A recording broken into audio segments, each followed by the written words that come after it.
പ്രിയപ്പെട്ട Amrita T V പ്രേക്ഷകരെ, ന്യായവിധിയിലേക്ക് വീണ്ടും സ്വാഗതം. ഞാൻ advocate Rajesh V R, Amrita ടെലിവിഷൻ്റെ കേരള ഹൈക്കോടതിയിലെ നിയമകാര്യ ലേഖകൻ. ഇന്ന് നിങ്ങളോട് സംവദിക്കുന്നത് പല കക്ഷികളും ചിലപ്പോൾ കോടതിയിൽ ഉന്നയിച്ചിട്ടുള്ള ഒരു ചോദ്യത്തിൻ്റെ ഉത്തരമാണ്. പ്രത്യേകിച്ച് ഡിവോഴ്സ് കേസുകളിൽ കുടുംബ കോടതിയിലെത്തുന്നവർ എന്തിനാണ് ഈ മീഡിയേഷൻ, അല്ലെങ്കിൽ എന്തിനാണ് ഇങ്ങനൊരു കൗൺസിലിംഗ് നടത്തുന്നത്? ഞങ്ങൾ എന്തായാലും പിരിയാൻ തീരുമാനിച്ചു, ഞങ്ങൾ ഒരുമിച്ച് കൊണ്ട് പരാതിയും കൊടുത്തു, കോടതി ഞങ്ങളെ ഒന്ന് പിരിച്ചതാ എന്ന് പറയുന്നു. പിന്നെ എന്തിനാണ് ഈ കൗൺസിലിങ്ങിന് പോയി നമ്മുടെ ജീവിതത്തിൽ നടന്ന ഈ സംഭവങ്ങളൊക്കെ ഇതൊന്നുമല്ലാതെ മൂന്നാമതൊരാളോട് പറയുകയും അവിടെ വെച്ച് ഇത് ഒത്തുതീർപ്പാക്കാൻ ശ്രമിക്കുകയും എന്തിനാണ് ഇത്തരത്തിലൊരു ആവശ്യമില്ലാത്ത കാര്യം ചെയ്യുന്നത്? ചില കക്ഷികളെങ്കിലും ചോദിച്ചിട്ടുള്ള കാര്യമാണ്. എന്നാൽ അവരും ബാക്കിയുള്ളവരും അറിയാൻ വേണ്ടി ഇത് ഒരു നിയമപരമായ പ്രക്രിയ തന്നെയാണ്. കുടുംബ കോടതിയിൽ ഒരു ഹർജി വന്നാൽ അത് കൗൺസിലിങ്ങിന് വിടണം എന്നുള്ളത് ഫാമിലി കോർട്ട് ആക്റ്റിൽ തന്നെ വ്യക്തമായി പറഞ്ഞിട്ടുണ്ട്. എന്തുകൊണ്ടാണ് കോടതി ഈ മീഡിയേഷൻ അല്ലെങ്കിൽ ഒത്തുതീർപ്പിന് കൂടുതൽ പ്രോത്സാഹനം നൽകുന്നത്? അതാണ് എനിക്ക് ഇന്ന് നിങ്ങളോട് പറയുവാനുള്ളത്. കാര്യങ്ങൾ അറിഞ്ഞ ശേഷം കോടതിയിൽ പോവുകയാണെങ്കിൽ കോടതി നടപടികൾ കുറച്ചുകൂടി മനസ്സിലാക്കാൻ സാധിക്കും. നമ്മുടെ നിയമങ്ങളെല്ലാം നമ്മളെ പ്രൊട്ടക്റ്റ് ചെയ്യാൻ, സംരക്ഷിക്കാൻ വേണ്ടി ഉണ്ടാക്കിയിട്ടുള്ളതാണ്. നിയമങ്ങൾ മാത്രമല്ല, കോടതിയിലെ നടപടിക്രമങ്ങളും എല്ലാം ജനങ്ങളെ സംരക്ഷിക്കുവാൻ വേണ്ടി മാത്രം ഉണ്ടാക്കിയിട്ടുള്ളതാണ്. ചില ഘട്ടത്തിൽ നിയമം ഈശ്വരനാണ് എന്ന ഒരു സങ്കല്പം വരെ വരാറുണ്ട്. കോടതി കയറിയിറങ്ങുന്നവർ കുറച്ചെങ്കിലും നിയമത്തെക്കുറിച്ച് മനസ്സിലാക്കിയ ശേഷം ഈ കാര്യത്തിനായി പോവുകയാണെങ്കിൽ മനസ്സിന് കുറച്ച് ആശ്വാസത്തോടു കൂടി തന്നെ കോടതി നടപടികളുമായി സഹകരിക്കാൻ സാധിക്കും. കുടുംബ കോടതികളിൽ എന്തുകൊണ്ടാണ് മീഡിയേഷൻ പ്രോത്സാഹിപ്പിക്കുന്നത്? പ്രിയപ്പെട്ടവരെ, നമ്മുടെ സമൂഹത്തിൻ്റെ ഏറ്റവും സ്ട്രോങ് ആയ ഒരു ഘടകം, എന്ന് ഞാൻ ഉദ്ദേശിക്കുന്നത് രാഷ്ട്രീയ പാർട്ടികളുണ്ട്, നമുക്ക് മതസംഘടനകളുണ്ട്, ജാതി സംഘടനകളുണ്ട്, അങ്ങനെ കൂട്ടായ്മയുടെ പല സംഘടനകളും അല്ലെങ്കിൽ പല സംവിധാനങ്ങളും നമ്മുടെ സമൂഹത്തിലുണ്ട്. പക്ഷേ നിയമത്തിൻ്റെ കണ്ണിൽ ഏറ്റവും സ്ട്രോങ് ആയ ഘടകം കുടുംബമാണ്. കാരണം ഒരടിത്തറയുള്ള കുടുംബത്തിൽ നിന്ന് ഒരു നല്ല പൗരൻ വളർന്നു വരികയുള്ളൂ എന്നുള്ളതാണ്.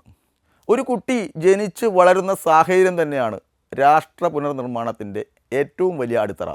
അതുകൊണ്ടാണ് കുടുംബം എന്നൊരു സംവിധാനത്തിന് നിയമവും കോടതിയും കൂടുതൽ പ്രാധാന്യം നൽകുന്നത്. കോടതികളിലെ നടപടിക്രമങ്ങൾ മുന്നോട്ട് പോകുമ്പോൾ കോടതികൾ എപ്പോഴും ശ്രദ്ധിക്കാറുള്ളത് ഒരു കുടുംബം ഒരിക്കലും പിരിയാതിരിക്കട്ടെ, അവരെ എങ്ങനെ ഒന്നിപ്പിച്ച് കൊണ്ടുപോകാൻ എന്നുള്ളതാണ് കോടതികൾ ശ്രമിക്കുന്നത്. നിയമവും അത് തന്നെയാണ് അനുശാസിക്കുന്നത്. അതുകൊണ്ടാണ് ജോയിൻറ്റ് പെറ്റീഷൻ, അതായത് ഭാര്യാഭർത്താക്കന്മാർ രണ്ടുപേരും സമ്മതത്തോടു കൂടി തന്നെ ഞങ്ങൾ വിവാഹമോചിതരാവണം എന്നാവശ്യപ്പെട്ട് കോടതിയിൽ സമീപിക്കുമ്പോൾ അപ്പോൾ പോലും ഇവരെ കൗൺസിലിങ്ങിന് വിധേയമാക്കുക, അല്ലെങ്കിൽ ഇവരെ തമ്മിൽ ഒരുമിപ്പിച്ച് കൊണ്ടുപോകാൻ എന്തെങ്കിലും വഴിയുണ്ടോ എന്നറിയാൻ മീഡിയേഷന് വരെ കോടതി ശ്രമിക്കാറുണ്ട്. സാധാരണ കക്ഷികൾ പറയും ഞങ്ങൾക്ക് വേണ്ട, പിന്നെ കോടതിക്ക് എന്താണെന്ന്. പക്ഷെ അങ്ങനെയല്ല. നമ്മുടെ നിയമത്തിൽ, അല്ലെങ്കിൽ നമ്മുടെ സംവിധാനത്തിൽ, അല്ലെങ്കിൽ നമ്മുടെ സംസ്കാരത്തിൽ ഏറ്റവും കൂടുതൽ ഊന്നൽ കൊടുക്കുന്നത് കുടുംബ ഭദ്രതയ്ക്ക് തന്നെയാണ്. ഭദ്രമായ അടിത്തറയുള്ളൊരു കുടുംബത്തിൽ നിന്നേ നല്ല പൗരന്മാരുണ്ടാവൂ എന്നാണ് നമ്മുടെ സങ്കല്പം. അതുകൊണ്ടാണ് കുടുംബ കോടതികളിൽ ഇത്തരത്തിലുള്ള ഒത്തുതീർപ്പിന് ശ്രമിക്കുന്നത്. ഇത് നിയമത്തിൽ പോലും വ്യക്തമായി, അതായത് നടപ്പിലാക്കണം എന്ന് നിർദ്ദേശിച്ചുകൊണ്ട് നിയമത്തിൽ തന്നെ പറഞ്ഞിട്ടുണ്ട്. സാധാരണ ഒരു വിവാഹമോചന ഹർജി കൊടുത്തു കഴിഞ്ഞാൽ 6 മാസത്തിന് ശേഷമാണ് അതിൻ്റെ ആദ്യത്തെ പോസ്റ്റിംഗ് തന്നെ നടക്കുന്നത്. ഈ 6 മാസം എന്നത് കൂളിംഗ് പീരീഡ് എന്നാണ് കോടതികൾ അല്ലെങ്കിൽ നിയമത്തിൽ പറയുന്നത്. കാരണം ഒരു ആവേശത്തിന് ഹർജി നൽകി പെട്ടെന്ന് തന്നെ വേർപിരിയുന്നതിന് പകരം ഒരു 6 മാസം നിങ്ങളൊന്നുകൂടി ആലോചിച്ച് വീണ്ടും ആ കുടുംബം നന്നായിട്ട് കൊണ്ടുപോകാൻ ശ്രമിക്കൂ എന്നാണ് കോടതികൾ ചിന്തിക്കുന്നത്, അല്ലെങ്കിൽ നിയമം ഉദ്ദേശിക്കുന്നത്. അതിനുവേണ്ടിയാണ് ഇത്തരത്തിലുള്ള ഹർജികൾ വരുമ്പോൾ തന്നെ കൗൺസിലിങ്ങിന്, ഈ പറയുന്ന 2 വ്യക്തികളെയും കൗൺസിലിങ്ങിന് വിധേയമാക്കുന്നത്. അത്തരം കൗൺസിലിംഗ് കൊണ്ട്, അല്ലെങ്കിൽ ഒത്തുതീർപ്പ് ചർച്ചകൾ കൊണ്ട് ചിലപ്പോൾ ഈ വഴക്ക് മാറി, അല്ലെങ്കിൽ ഇവർ തമ്മിലുള്ള അഭിപ്രായ വ്യത്യാസം മാറി അവർക്ക് ഒന്നിച്ച് മുന്നോട്ട് പോകാൻ സാധിക്കട്ടെ എന്നാണ് കോടതി ആശംസിക്കുന്നത്, അല്ലെങ്കിൽ ആഗ്രഹിക്കുന്നത്. കാരണം അഭിപ്രായ വ്യത്യാസം കൊണ്ട് പ്രായപൂർത്തിയായ 2 മാതാപിതാക്കൾ തമ്മിൽ പിരിയുമ്പോൾ ഇതൊന്നും അറിയാത്ത, ഒരു കുറ്റവും ചെയ്യാത്ത ചില കുട്ടികൾ അനാഥരായി പോകുന്ന ഒരവസ്ഥ നമ്മുടെ സമൂഹത്തിലുണ്ട്. ആ കുട്ടികളുടെ സുരക്ഷയെ, ആ കുട്ടികളുടെ വിദ്യാഭ്യാസത്തെ, ഇതെല്ലാം വളരെ ദോഷകരമായി ബാധിക്കുന്ന ഒരു കാര്യമാണ് ഒരു കുടുംബത്തിലെ മുതിർന്ന 2 അംഗങ്ങൾ വേർപിരിയുന്നത്. പിന്നെ അതിനെക്കുറിച്ചുള്ള തർക്കങ്ങൾ, ചർച്ചകൾ, ഇതെല്ലാം ഈ കുരുന്നു മനസ്സിനെ കൃത്യമായി ബാധിക്കുന്നുണ്ട്. അതുകൊണ്ട് തന്നെ അവൻ്റെ അല്ലെങ്കിൽ അവളുടെ വളർച്ചയുടെ ഓരോ ഘട്ടത്തിലും അവരുടെ ചെറുപ്പകാലം അല്ലെങ്കിൽ ചൈൽഡ്ഹുഡ് എന്ന് പറയും, സ്കൂളിൽ പഠിക്കുന്ന കാലം, ഇതെല്ലാം ഒരു തരത്തിൽ ദുഃഖത്തിൽ പൊതിഞ്ഞ ഒരു യാത്രയായിരിക്കും. ഇത് ആ വ്യക്തിയുടെ സ്വഭാവ രൂപീകരണത്തിൽ വളരെയധികം മോശമായി ബാധിക്കും. എന്നാൽ ഈ അഭിപ്രായ വ്യത്യാസം കൊണ്ട് വഴക്കടിക്കുന്ന മാതാപിതാക്കൾ അവരുടെ വാശി മാത്രമാണ് ചിന്തിക്കുന്നത്, ഈ കുട്ടികളുടെ മനസ്സിലുണ്ടാകുന്ന ആഘാതത്തെക്കുറിച്ച്. ചിലർ കുട്ടികളെ കോടതിയിൽ കൊണ്ടുവന്ന് കരയിപ്പിക്കുന്ന കാണാം. അങ്ങോട്ടും ഇങ്ങോട്ടും പിടിവലി നടത്തുന്നത് കുടുംബ കോടതിയിലെ സാധാരണ കാഴ്ചയാണ്.